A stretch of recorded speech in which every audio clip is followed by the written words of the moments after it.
గుంటూరులో గత 50 సంవత్సరాలుగా కొనసాగుతున్న వెంకటేశ్వర బాలకుటీర్ స్కూల్ స్థలం రెన్యూవల్ అంశాన్ని ప్రభుత్వం పెద్దల దృష్టికి తీసుకువెళ్లాలని సిఫార్సు చేస్తున్నామని నగర మేయర్ కావటి శివనాగ మనోహర్ నాయుడు తెలిపారు. ఎమ్మెల్యేలు, ఎమ్మెల్సీలు, కార్పొరేటర్లు ఈ స్కూల్ విషయంలో వ్యక్తం చేసిన అభిప్రాయాలని ప్రభుత్వానికి నివేదిస్తామని చెప్పారు. ఈ స్కూల్ గుంటూరు నగరానికి అవసరమని ప్రజల కోరిక మేరకు ఈ స్కూల్ కొనసాగించాల్సిందేనని, అయితే దీనికి న్యాయపరమైన చిక్కులు ఉన్నాయని చెప్పారు. గతంలో న్యాయస్థానాలు ఇచ్చిన తీర్పు ప్రకారం 2 సార్లు లీజుకి ఇచ్చిన తర్వాత 3వ సారి లీజుకి ఇవ్వకూడదని చట్టం చెబుతుందని చెప్పారు. సుదీర్ఘ చరిత్ర, ఎటువంటి మచ్చలేని వెంకటేశ్వర బాలకుటీర్ స్కూల్ రెన్యువల్ విషయంలో చట్టాన్ని మన చేతుల్లోకి తీసుకోవడం భావ్యం కాదని చెప్పారు. విద్యా వ్యవస్థ కాబట్టి పిల్లల భవిష్యత్తుని పరిగణలోకి తీసుకుని వాస్తవ పరిస్థితుల్ని ప్రభుత్వం దృష్టికి తీసుకువెళ్తామని కౌన్సిల్ సభ్యులకి మేయర్ వివరించారు.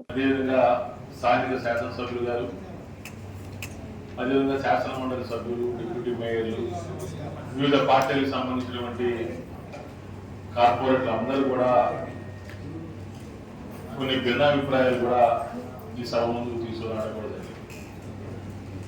దాంట్లో ఎక్కువ శాతం మంది ఈ వెంకటేశ్వర బాలకుటీర్ స్కూల్కి సంబంధించి 50 సంవత్సరాల నుంచి ఈ స్కూలు నడుపుతా ఉన్నారు. 1974 సంవత్సరంలో వాళ్ళకి లేఅవుట్ ఓపెన్ స్పేస్ లో సుమారు 8,300 పైచిలుకు గజాల స్థలాన్ని ఆ రోజు స్కూల్ నిర్మాణం కోసం ఆ రోజు మున్సిపల్ కార్పొరేషన్ వాళ్ళు వారికి కేటాయించడం జరిగింది. తర్వాత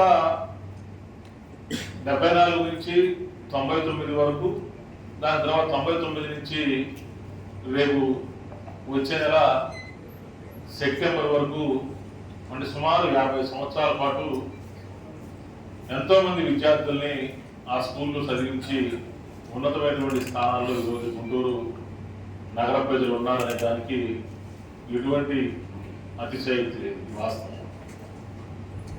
కానీ ఇక్కడ చట్టాలను కూడా మనం అందరం కూడా పరిగణలోకి తీసుకోవాల్సిన అవసరం ఎంతైనా ఉంది. ఎందుకంటే ఒకసారి లీజుకి ఇచ్చిన తర్వాత, అంటే 25 సంవత్సరాలు ఇచ్చిన తర్వాత మరలా 25 సంవత్సరాలు, అంటే 2 పర్యాయాలు వాళ్ళు రిలీజ్కి ఇవ్వడం కూడా జరిగింది కార్పొరేషన్ వారు.